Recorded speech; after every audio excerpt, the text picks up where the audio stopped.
Hey guys, Josh, Happy Little Landscapes, back in the studio today for Art Off Round 2. Art Off! Between me and Scenescape Shop.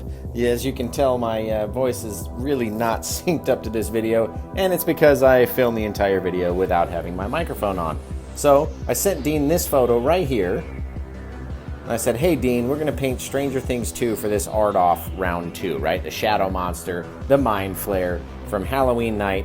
Will goes out, he sees this image, and ends up drawing it. His mom finds it. It's a really great show. If you haven't seen Stranger Things, go check it out. But I wanted to show you for this Art Off Round 2 just the differences in style between Dean and I. And I said, all right, Dean, this is the photo we're going to paint. We're going to paint the exact same picture. You do it in however you want, whatever colors you want. I'm going to choose whatever colors I want. And the entire time I had my microphone off for this video. So the painting sold very quickly. So what I'm going to do is, if you guys want to see it in real time with original audio, comment down in the comment section below. Tell me, hey Josh, we want to see Stranger Things step by step so we can learn how to paint it, and I'll definitely make another video for you guys. In the meantime, I know it might be very distracting with watching my mouth move and me not saying the exact same things. This is the first sort of voiceover video that we've ever done, and I'm not sure if I like it a lot, so I may end up doing another video. But right here I'm going to show you what colors we used for this painting. We had dark sienna, sap green, phthalo green, alizarin crimson, Prussian blue, midnight black, titanium white, and bright red. Right? I'm trying to do this in one take, so don't hate me for my voiceover. And I know it's not in sync with the video, right? But Art Off Round 2, Stranger Things coming up. I first covered the canvas with Bob Ross Liquid Clear. You need the liquid clear in order to get these oil paints to really move around. And what I like to do, especially on a black canvas, a lot of the times when I'm doing my Aurora Borealis type paintings, is put these real dark colors on the canvas to start with. And I thought, the first time I ever painted this exact same scene, unbeknownst to Dean, hey-o, but the first time I painted this exact same scene, it was very red, right? The entire, lighting and everything is red in Stranger Things. It's very spooky and scary. So I said, might as well start. Look at my canvas bouncing all over the place. Good Lord. I need to go to amazon.com/shop/happylandscapeart and get myself a new canvas. You can find all your painting supplies there, and it really, supports me when you go on through that link, amazon.com/shop/happylandscapeart, and purchase your art supplies. So the trick with this is you put a lot of dark colors on your canvas, and in random places, almost to where you can't even see them. And then once you come in, all you have to do is put a little bit of white on your brush, and you just start making your clouds, and they will kind of blend in with all the other colors that you initially put on the canvas, right? So in this case, I had this idea of phthalo green in the sky, maybe doing the whole sky sort of greenish, that spooky kind of green color versus the red, and then I put the red up there, and then we had blue, we had all these different colors up into the sky, and I just really didn't know how it was going to turn out, if I was going to like how it turned out, and if not, I was going to paint another painting. But since we're trying to move house and move all my studio, I can't even paint anymore. All of my paints, my brushes, everything's just packed up, and it's so sad. I can't even create any new content, right? So this may be the last video you see for a couple weeks, but definitely going to come back and hit it hard. So don't leave me, and I hope, just from this voiceover not being so terrible, that you don't all just pack up and just unsubscribe, right?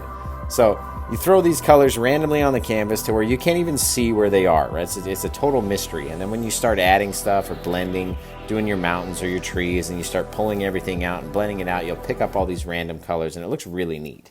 Okay, so with all of our colors up into the sky on the canvas with the Bob Ross Liquid Clear in random places, you can come back in with our white. Where am I going? We're checking my other camera to make sure that the audio's off, that my microphone isn't turned on like a clown. Why do I always have these issues when I go to make videos?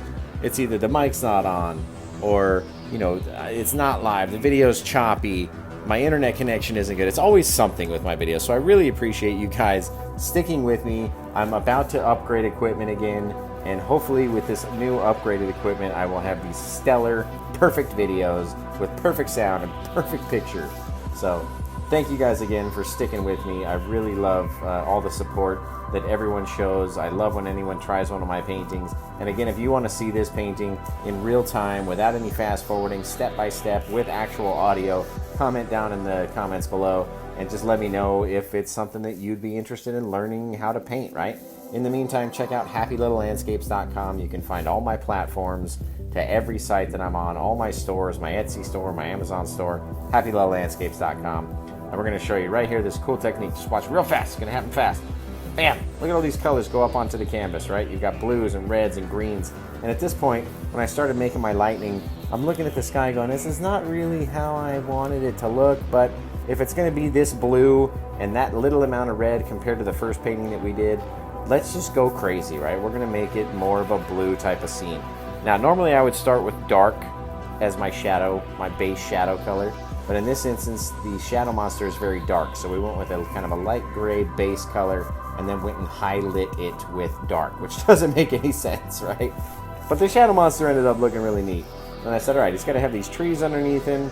If you remember that photo, the initial photo that we're trying to do, he has this little forest that he's kind of about to step over and come chase after the kids, right? So we added, this kind of light color blue with the blue and white and that gray mixture. Went back with our phthalo green and sap green, and then went back with these real bright blue highlights. Because on TV, when it's nighttime, they use blue lighting, so I figured we might as well use blue in our painting, right?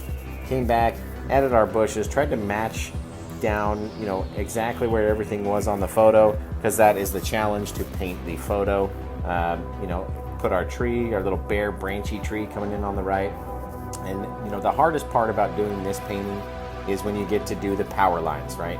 You need your power lines to be very small in size and, really straight. You don't want them to be dang, you don't want them to touch. It's not going to end up looking like power lines. So we ended up getting a lot of liquid clear right from the cup, right into our dark color that I was going to use for my power line color, and the smallest little micro liner brush you can find. I get mine from amazon.com/shop/happylandscapeart. I literally have everything you need in order to paint just like me. All the Bob Ross colors, Magic Fly colors, Gamblin, Winsor & Newton, everything you need, right? So down here in the bottom corner, I figured instead of having that difference in grassy color, that we would put a road, because they're out there, they're trick-or-treating, there's going to be some road. And then we just went sort of crazy with the palette knife, made the road real super textured and thick, added some rocks, some different stuff, and just, I love texture in my painting, so we went crazy with it, right? And you can see, obviously, here's my finished version of the painting. I'll show you Dean's version here in a second, and just the differences between them. And you guys can vote on the pictures side by side. We'll put up Dean's photo, we'll put up my photo, and then we'll put up the initial, reference photo. And you guys can go down in the comments below, make your choices. We'll put them on Facebook and the Bob Ross group and all the other groups, and we'll just have this art off round 2, right? Again, I want to thank you for sticking with me through this video. I've always got some kind of technical difficulty, so I really appreciate all my fans that stay with me. And, I hope you guys have the rest of a great day. And we're going to see you in May and the next time we post a video. So take care, guys. See you later.